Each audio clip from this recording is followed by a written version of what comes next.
De regresso ao Projeto Empresa, passamos agora em revista as notícias que marcaram a semana. A empresa portuguesa de brinquedos científicos Science for You tem 4 anos de existência e está internacionalizada desde que fez 1 ano de idade. Em outubro de 2008 começámos as primeiras vendas para a FNAC, para o Corte Inglês. Depois, em 2009, começámos a exportação para a Espanha. Em 2010, começámos a exportação para o Brasil, Angola e Moçambique. Em 2011, abrimos escritório em Madrid e temos vindo, desde então, sempre a crescer. Uma expansão que acabou por surgir a pedido da FNAC, um dos principais clientes da Science for You, que quis levar os brinquedos científicos para as lojas espanholas. Agora a fasquia do empreendedor de 26 anos está mais alta. O objetivo é que 2012 seja o verdadeiro ano da internacionalização da Science for You. O volume de negócio do ano passado foi cerca de 30% externos e temos um grande objetivo que é começar em que 2012 50% da faturação venha de fora. A estratégia vai passar por consolidar os mercados de Espanha e Brasil e também apostar numa entrada no Reino Unido. Neste momento o alvo é o Reino Unido. Vamos perceber se conseguimos abrir o mercado lá. Porquê o Reino Unido já agora? Porque o Reino Unido garante a abertura do mundo, porque é a língua inglesa. Em 4 anos, a Science for You passou de 8 para 70 referências de brinquedos. Nos primeiros 2 anos, os brinquedos científicos eram feitos fora de Portugal para conseguir ter preços competitivos. Mas agora, cerca de 60% a 70% dos produtos já são made in Portugal. Uma referência que começa a ser importante quando a maioria dos clientes são portugueses. E nem a crise abalou as vendas da Science for You no mercado nacional. É um bocadinho como a cadeia alimentar, porque a cadeia alimentar vende comida, que é essencial, e a Science for You vende educação também. E nós tentamos enquadrar-nos muito nesse ponto. E a educação hoje em dia é quase tão fundamental como a comida. E penso que foi um bocadinho isso que conseguiu ajudar muito a Science for You, foi ser identificado como um produto educativo. E os pais, entre oferecer uma pistola ou uma espingarda, e oferecer, se calhar, um brinquedo científico, o que vão abdicar provavelmente vai ser da pistola e da espingarda do que propriamente daquilo que vai permitir à criança brincar, mas que esteja a aprender. A faturação de 2011 triplicou em relação a 2010. A Science for You terminou o ano com uma faturação de 600 mil euros, mas o objetivo é que neste ano de 2012 as receitas atinjam 1 milhão de euros. Marina Conceição e Francisco Vieira, ETV. A Efacec pode ser uma das empresas que vai participar na construção de uma nova fábrica de turbinas eólicas em Portugal. Um projeto promovido pela Goldwing, um dos maiores produtores do mundo desse tipo de equipamento, e participada da China Three Gorges. A energética chinesa acaba de comprar 21,35% da EDP. A nova unidade industrial vai produzir cerca de 800 turbinas eólicas por ano. A Teixeira Duarte ganhou a adjudicação de uma obra no valor de 918 milhões de euros na Venezuela. A construtora portuguesa vai construir o túnel que liga a Avenida de Boiacá à autoestrada Caracas-La Guaira. A empreitada tem um prazo previsto de quase 4 anos. A Mota-Engil está em negociações para explorar minas no Zimbábue e Moçambique. O presidente do grupo, António Mota, está otimista quanto ao negócio. A Mota-Engil já explora uma mina de urânio no Malawi e há mais de uma década que marca presença no setor mineiro do Peru. O Facebook está a preparar a maior oferta pública de venda de sempre, mas não avança isolado só do setor da internet. Outras 14 empresas já iniciaram o processo de entrada em bolsa, cada uma à espera de ser o próximo Google dos mercados. Segundo as contas da Bloomberg, o conjunto destas empresas deve conseguir captar 11 mil milhões de dólares em 2012, com entrada em bolsa.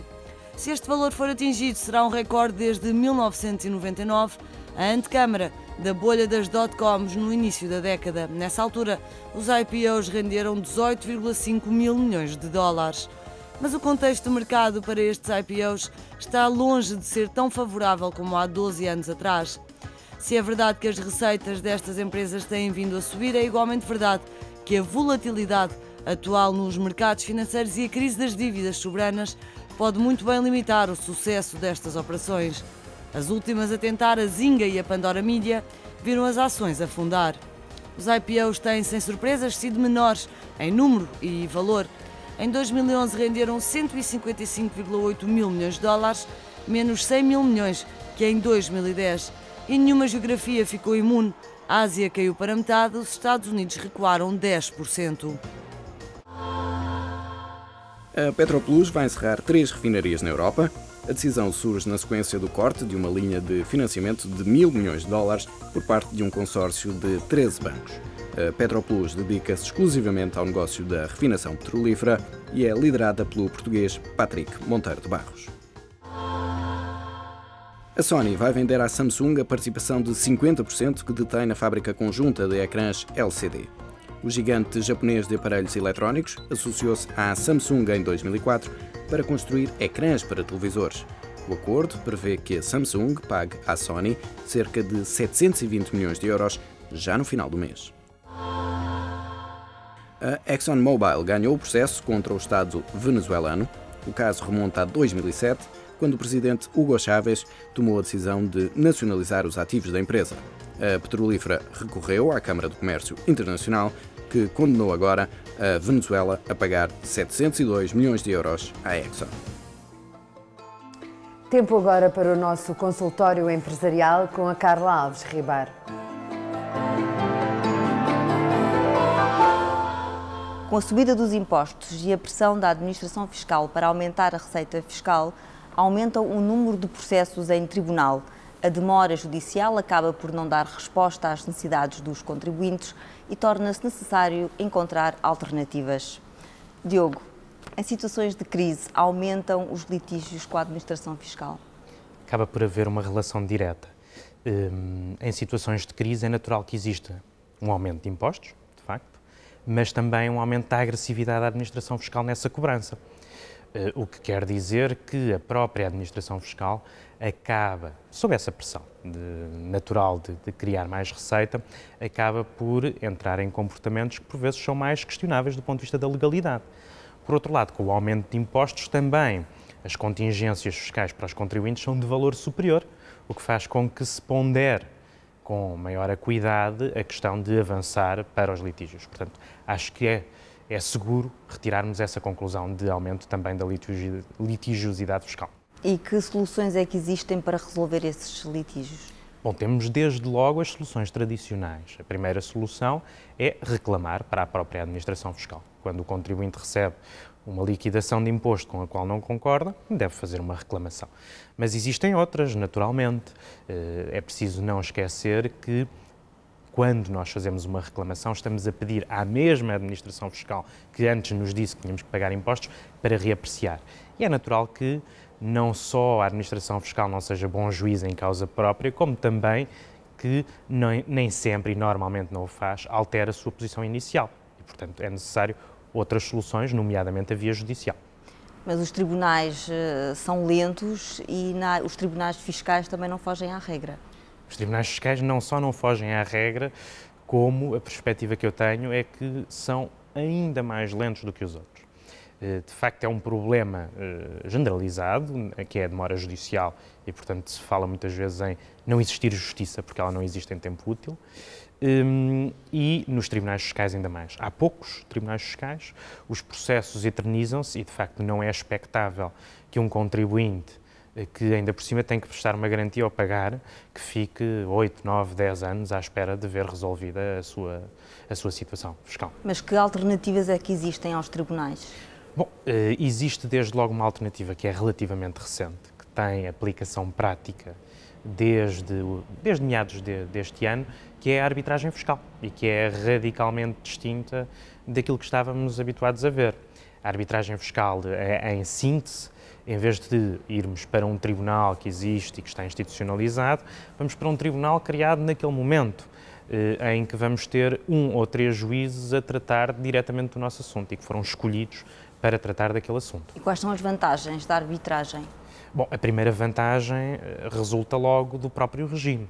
É que se nós temos juízes que vão ser escolhidos para aquela situação, pois por definição estarão eventualmente mais vocacionados para a análise daquela questão, que muitas vezes são, e no caso das empresas são questões muito complexas, está mais vocacionado e, portanto, é normal que esses árbitros, esses juízes árbitros, tenham uma competência mais especializada do que os juízes comuns dos tribunais fiscais. Não estou a dizer que são melhores ou piores, o que estou a dizer é que, na medida em que foram escolhidos para aquele assunto, estarão eventualmente mais vocacionados. E temos depois outra vantagem, é a celeridade. E, de facto, a arbitragem foi criada para esse efeito. Quando, em vez de termos anos e anos em tribunal, passamos a ter, tendencialmente, 6 meses, é aquilo que está previsto na lei da arbitragem, mas a experiência que temos até agora até é de um prazo bastante menor. E também há desvantagens? Bom, naturalmente que também existem desvantagens. E as desvantagens estarão ligadas aos custos dessa arbitragem. Embora seja necessário ressaltar que existem aqui 2 modalidades de arbitragem. Uma modalidade é com um único árbitro e a outra modalidade é com 3 árbitros. Esses 3 árbitros é um nomeado pela Administração Fiscal, um nomeado pelo contribuinte e um terceiro, que é o árbitro-presidente, que é nomeado por comum acordo dos outros 2. Ora, só nas situações em que existem 3 árbitros é que os custos são mais elevados do que o recurso ao Tribunal Fiscal. Portanto, nem sempre existe um aumento de custos. Portanto, podemos concluir que a arbitragem fiscal é uma boa solução? Eu acho que ainda é cedo fazermos essa conclusão. Como dizia, é um regime relativamente recente e, portanto, acho que só daqui a mais 1 ou 2 anos é que teremos elementos suficientes para poder extrair essa conclusão. No entanto, os elementos que já temos, e já existem decisões arbitrais, apontam no bom sentido, ou seja, decisões tecnicamente bem elaboradas, de árbitros que claramente estão à vontade nos temas que lhes estão a ser submetidos à apreciação e, por outro lado, a rapidez que era desejada. Diogo, muito obrigada. Voltamos para a semana. Até para a semana. E antes de terminarmos, saiba como se faz.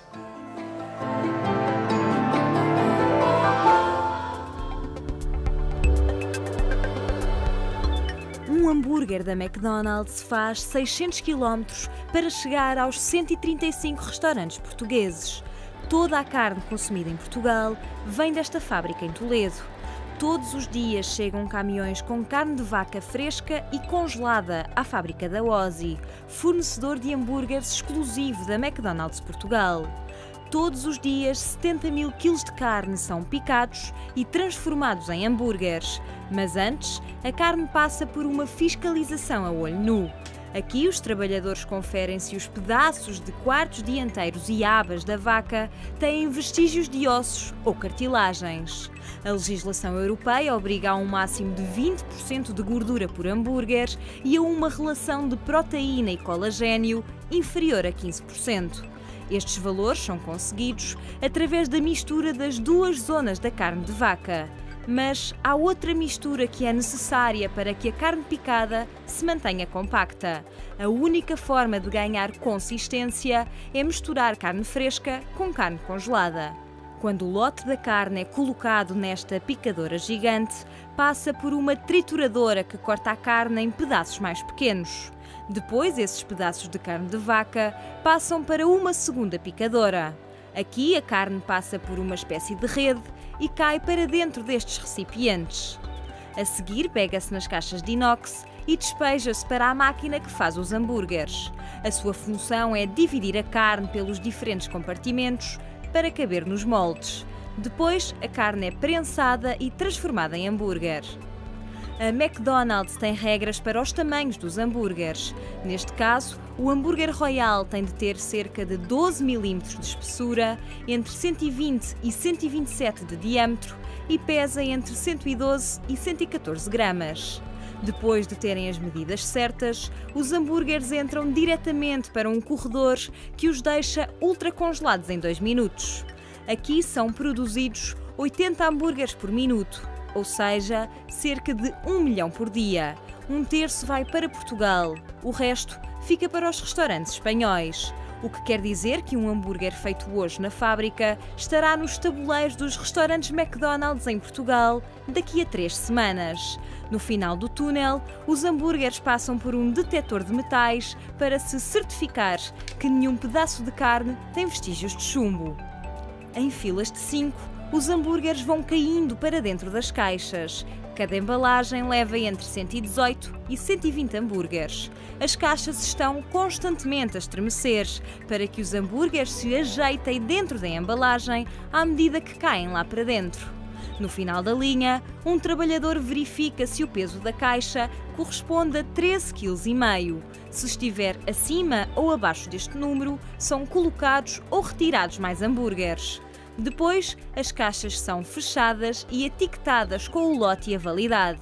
E são guardadas em arcas frigoríficas para depois entrarem nos caminhões. De Toledo saem todos os dias caminhões com destino ao carregado. Aqui, no centro logístico da McDonald's, chegam os pedidos de todos os restaurantes da zona centro e sul do país.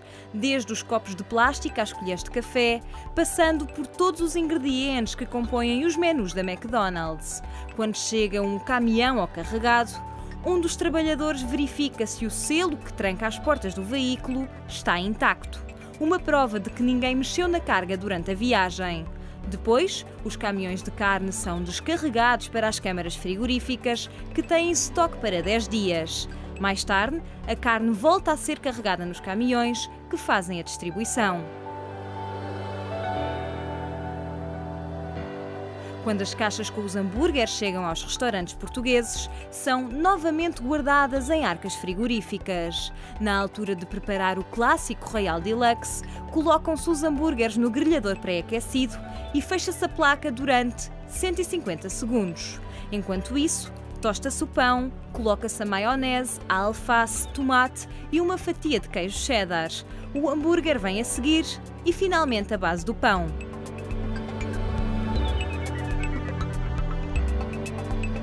O tabuleiro é servido com batatas fritas e refrigerante a acompanhar. Bom apetite! O projeto Empresa regressa para a semana. Até lá já sabe, tenha boas ideias e quem sabe, um novo projeto.